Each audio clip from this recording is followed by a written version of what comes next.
আসসালামু আলাইকুম গাইস, আপনারা সবাই কেমন আছেন? আলহামদুলিল্লাহ আমি ভালো আছি। আমি ওরা দুপুরে খাওয়া দাওয়া করছি। আসলে খাওয়ার কোনো ভিডিও টিডিও করি না, আমার ছেলে খায় না, হিকে তো অসুস্থ মানুষ। তারপরে আমি বাচ্চাকে খাইছি, খাইয়া তারপরে এই আইসা রিক্সায় উঠছি। এই রিক্সা দিয়ে ডাইরেক্ট মেয়ের বেরিয়ে আসছি। আসার সময় এই ভিডিও এগিন করছি, এই গ্রামীণ পরিবেশের ভিডিও দেখেন।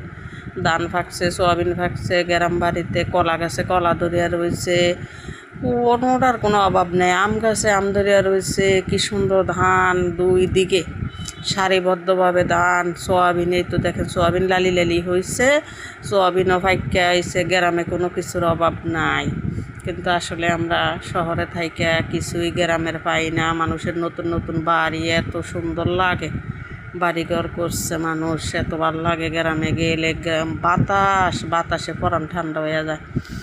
তো এই শেষে আমার ছেলে আইসা এই রিক্সার তনে নামে আমি আর বেরিয়ে আবার সিএনজিতে উঠছি। সিএনজিতে উঠে সিএনজি দিয়ে আইসা ডাক্তারের ফার্মেসিতে ঢুকছি, ল্যাবে ঢুকিয়া ছেলের ব্লাড দিছি, প্রস্রাব দিছি, ডাক্তারের দিয়ে আমি বাসায় আইছি। বাসায় আইয়া এই আর এটা। আসসালামু আলাইকুম, আপনারা সবগুণ ভালো থাকবেন।